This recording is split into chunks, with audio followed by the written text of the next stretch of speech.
Ketika kamu mendengar nama Samsung, terlintas di pikiran kamu sebuah smartphone canggih dengan semua fitur kelas tinggi.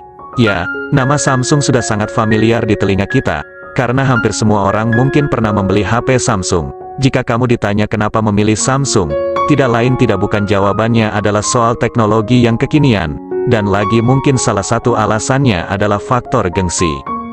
Sebenarnya tidak hanya smartphone saja, namun banyak sekali gadget yang dikeluarkan oleh perusahaan Samsung antara lain, LCD, televisi, notebook dan teknologi lainnya.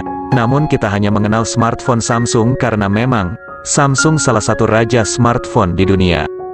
Dari kesuksesan dan nama besar Samsung, apakah kamu semua tahu siapa sosok di balik kesuksesan Samsung?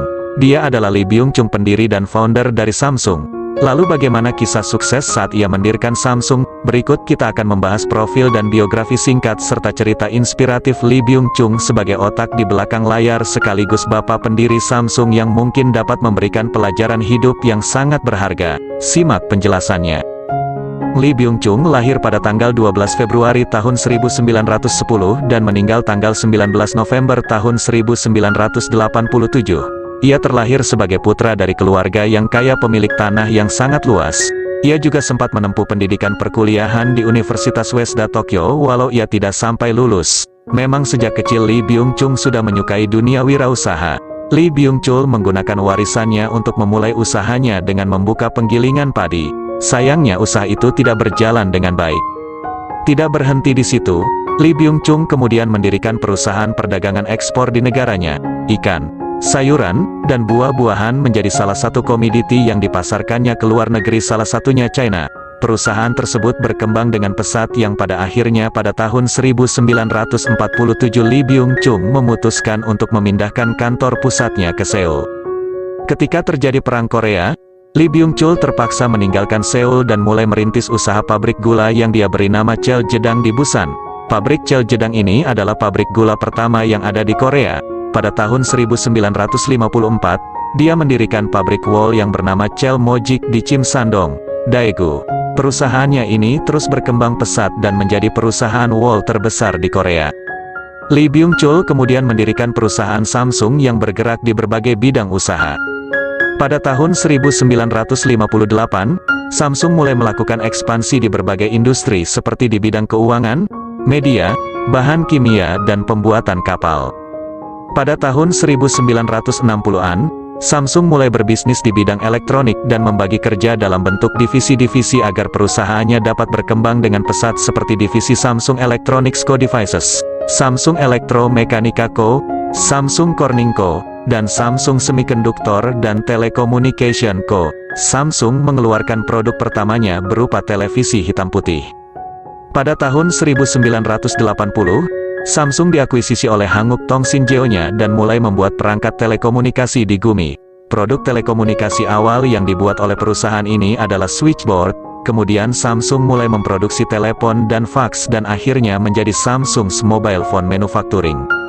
Pada akhir 1980-an, Samsung Electronics mulai berinvestasi dalam penelitian dan pembangunan untuk mendorong perusahaan ke garis depan dalam industri elektronik global. Pada tahun 1980-an Samsung adalah perusahaan manufaktur, distributor, dan menjual berbagai macam peralatan dan produk elektronik di seluruh dunia. Pada tahun 1982, Samsung membangun sebuah pabrik perakitan televisi di Portugal.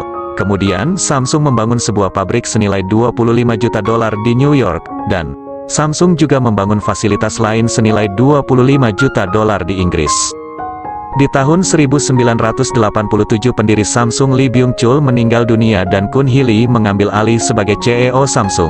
Setelah itu, pada tahun 1990, Samsung mulai mengembangkan mobile phones, radio, komponen komputer dan perangkat elektronik lainnya, dan membangun pabrik untuk memperluas perusahaannya secara global di Amerika Serikat, Britania Raya, Jerman, Thailand, Meksiko, Spanyol dan Cina sampai 1997. Pada tahun 1997 hampir semua bisnis di Korea mengalami krisis besar dan yang juga menimpa Samsung. Dari musibah ini, Samsung memutuskan untuk menjual beberapa unit bisnisnya untuk meringankan utang dan merumahkan karyawan menjadi 50.000 karyawan. Namun berkat inovasi di industri elektronik, mereka berhasil untuk bertahan dan terus berkembang hingga saat ini. Saat ini Samsung telah menjadi raja smartphone dunia mengalahkan pesaing berat mereka yaitu Apple dengan brand iPhone. Karena apa? Karena inovasi mereka yang terus membenamkan teknologi baru dan beda di perangkat mereka. Namun jika kamu memperhatikan suksesnya Samsung menjadi besar bukanlah hal yang instan karena butuh proses yang lama.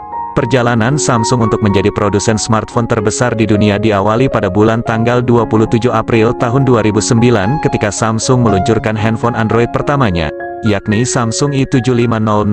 Hingga saat ini Samsung masih menjadi yang terdepan dalam pengembangan perangkat mobile smartphone Android.